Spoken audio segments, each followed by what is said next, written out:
Curious about the price of a Magic Online card? Try our searchable price guide on the right sidebar of any mtgoacademy.com page. Alright everybody, we're back for round 2. We were playing against the Lokinator, so I guess that guy's related to the god Loki. Yeah, we'll play first. This hand sucks. We're mulling this. This hand is fine. Alright, good. So, we have another survival hand. That's kind of awesome. So let's drop Finned Horned Elves and then pass the turn. This is like the ideal survival start. And we can do some sick shit with Arrogant Worm and Basking Rootwalla. Okay, so he's going to be racing with Zombos. That's okay. I can deal with that. Maybe we just kill that zombie instead of doing anything else. I'm into that. Let's just do that. I think we suitably disguise the zombie, or our situation here, with the Finned Horned Elves. Chainer's Edict? Really? Okay, fine. We're going to cast this in response, and I think we're going to sacrifice it. Yeah, see you later, buddy. Attack me for 2, that's fine. Okay, so that's not exciting, but, you know, could be worse. So now we'll drop this, put a survival into play, and pass the turn, I think. Probably. Yes, that is what we'll do. And we'll make a Basking Rootwalla this turn. So this was like a counterspell for a Chainer's Edict. That's okay. I'm okay with that. We're not going to trick this guy out anymore, but that's fine. Alright. And out of these cards, I think that the Noble Templar is more important to pitch. That's fine. I think we're going to be playing aggressively enough that that's okay. Let's pitch the Noble Templar. Find Basking Rootwalla. Pitch Basking Rootwalla with Madness. Alright, cast them. Getting a little bit better at that. And find Arrogant Worm. Cool. And that's fine. We're going to be pitching the Aberration. I'm going to be attacking with the Rootwalla. There we go. And I think we pass the turn here and do this whole Arrogant Worm shenanigan. I think that seems fine.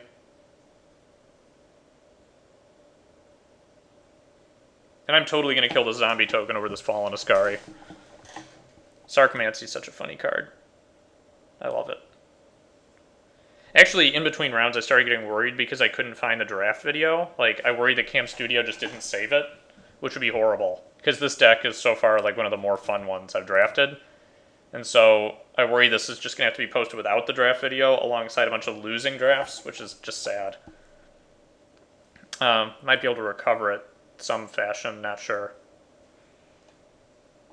Let's see. So what do we have going on here?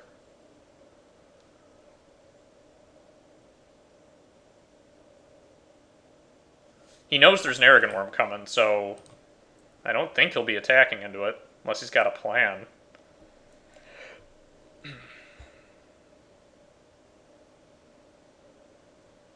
Look at these gorillas.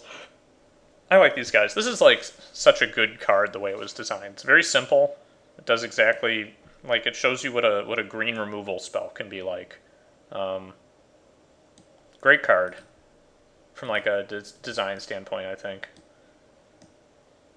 This card is one of my favorites in the game, especially this new art. Mystic Zealot, huh? Okay, that's a little scary. That guy's big. And nobody's coming in, I guarantee that. Okay. As I thought. So let's discard Arrogant Worm. We will discard him with Madness. It's too bad we don't have any more Madness things. Let's not do that, because I'm going to want to click on him in a second. There we go. Alright. So this turns this into a tutor cantrip. That is insane. What do we want now? We're going to be casting that Blastoderm probably this next turn. Like, the only thing I don't want to do is get super greedy. So what would that mean? Would that mean I find a Tusker that I can, like, drop down at some point? Another Finned Horned Elves because it's a mana guy and I don't want to draw it later? Brindle Shout because it's, like, removal proof. Yeah, maybe. Or I just find Silvos, but I can't do anything with him yet. So I probably find something that doesn't cost that much mana. Probably Fyndhorn Elves for now. Or Giant Mantis, just because it can block for however long I need it to. Maybe I should have found Wild Mongrel so I could attack with Root Walla and pump it. Like the way this goes, the Arrogant Worm just would trade with a Zealot, which is pretty poor. And then he would just like take one. So that doesn't do what I want it to do, really. We just drew another guy, that's awesome. Don't really have any complaints about that. I'm just casting Blastoderm and passing the turn. Alright. So that's cool. We don't want him to play like mass removal, but we're famine proof right now. And his guy lives. And he probably gets close to threshold, but that's okay. Mantis can block that guy all day long. Another Sarcomancy's not bad for him because it gives him more blockers. That's a flyer, but I don't care. Mantis is going to come down. Laugh at that guy's face. Alright, so... Yep, fade away. That's fine. I think I just play this. There's no reason not to. Question is what I attack with here. So, if I attack with... I think I definitely attack with Blastoderm, because I don't mind trading that off. Like, am I okay trading an Arrogant Worm for a Mystic Zealot? That's the question that I have for myself right now. I'm okay trading a Blastoderm for two guys. So let's try to like... Maybe I don't attack with this yet. Am I okay trading this for one guy? If I trade this for one guy... Let's just attack with Blastoderm. Alright. So that's okay with me. I think I just kill off the Mystic Zealot here. And I am fine with that. Yeah, do it that way, buddy. Okay, good. No qualms with that. And here I'm going to cast this gentleman past the turn. He can take his one. I really want to kill a zombie so bad. And his Sarcomancy's hit him. That's like a temptation right now. Can't do that. I don't think I want to... I mean, I could like pitch this. But I actually kind of like this creature. I don't really want to do that right now. Because I just want to keep all my fat guys around. Like, I've got all the cards that I want in my hand. That's the funny part about this. Alright. So if I attack with this, it trades for two guys. Probably like a zombie and a Djinn. I think I could attack with a lot of stuff. He could play... I don't think I attack with the Root Walla because I need to play another guy this turn, but I'm going to attack with these two. And I would happily trade these away, as long as he doesn't have, like... What could he have? He could have Exile or Afterlife or something.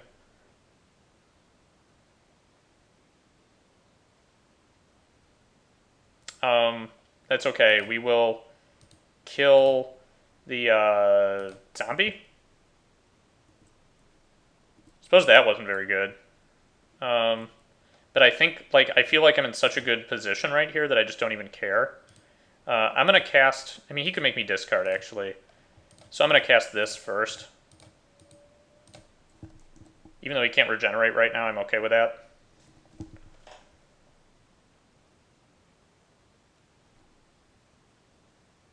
He just concedes. Okay. So let's think about this. Radiant's Judgment wouldn't have hit any of these guys so far. He's got Chainer's Edicts, Zombie Tokens, and Little Flyers. Okay, I didn't see enough that I want to bring this in yet. Could also be playing Battle Screech, though. That's worth considering. Brindle Shout seems good. Tangle could be playable. This doesn't do really much of anything. Shelter is probably fine against removal, but Chainer's Edict doesn't do anything against. Yeah. I actually don't know. Like, he didn't show me any awesome removal, so maybe Armadillo Cloak is still good.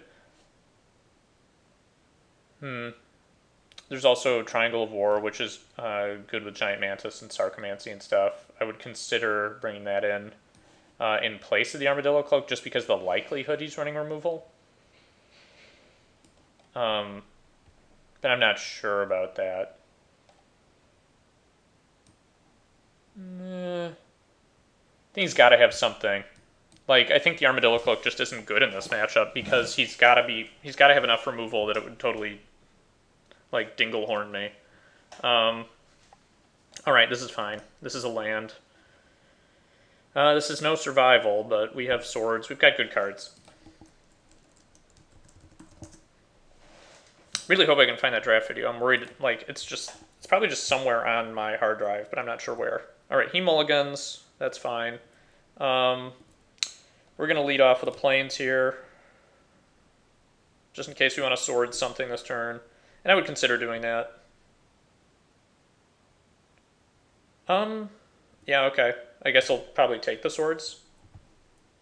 He gets to see that I have a Simian Grunt, which is good for him. If he wants me to just expend the swords, he can take something else, like the Simian Grunt. And, like, knowing that I have a sudden strength is important for him. I almost want to, like, write down the stuff that he knows I have, but that's okay.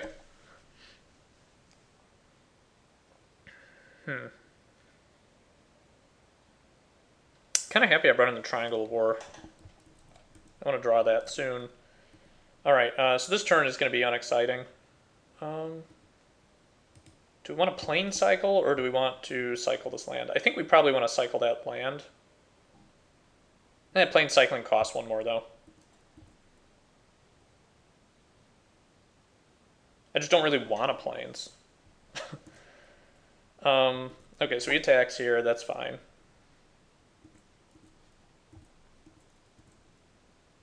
Alright. That's weird. That's okay. Okay. Yeah, we're gonna plane cycle. That's fine, I guess. Drawing another planes there isn't ideal, obviously. So we're going to be taking 4 a turn. That's pretty bad. He knows this forest is here, and he knows there's a plains here too. So I'm going to drop the forest, pass. At least he's taking damage too, which opens up a racing possibility, but it's not a good one. It's not going to attack with Mesmeric Fiend now. Okay, so the question is, like, do I drop the Simian Grunts here, or do I have to play a Blastoderm next turn? And I don't know the answer to that. I think I probably actually have to play a Blastoderm next turn, and I cycle this. And that's fine. That's also really good. So now, because I think I might want to do this soon, well, I can take a little bit more damage from these guys, I think. You could also Chainer, though, the Blastoderm, which isn't great. You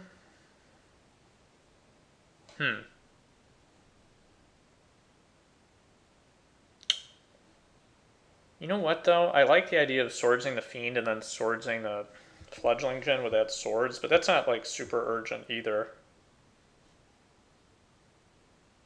All it does is get rid of the Fiend, which isn't that great. And then I lose some tempo. Yeah, I'm going to pass the turn.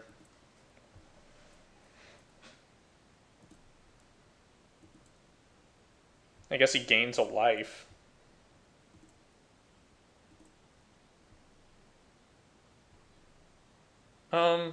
Yeah, so let's Swords this guy.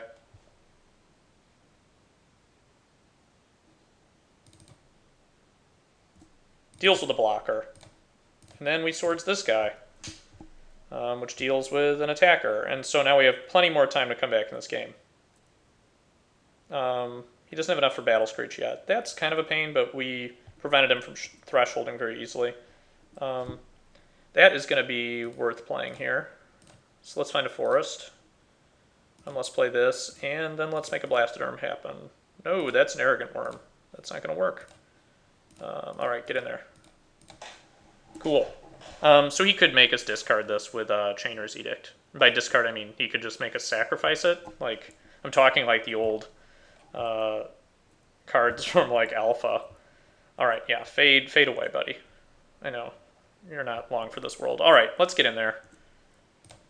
And now we cast Arrogant Worm.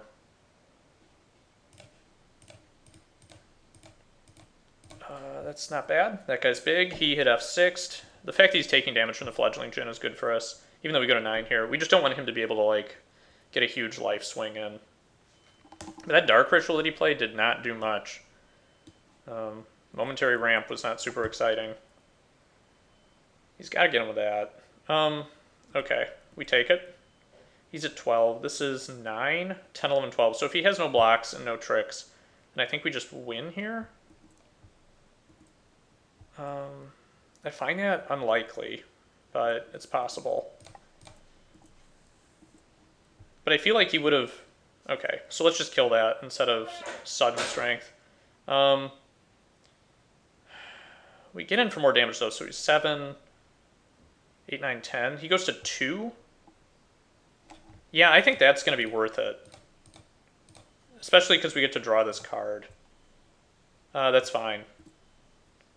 Yep.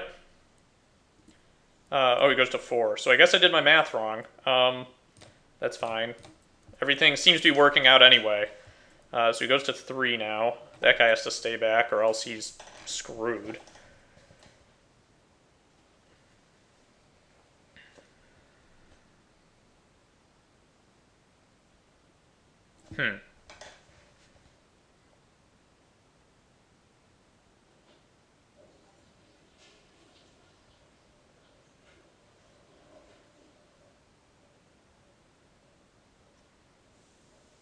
Yeah, he's thinking, which means he might have some kind of option.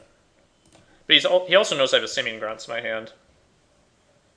Probably makes his options look worse. Alright, so he concedes, and we move on to the finals. I will see you guys next round.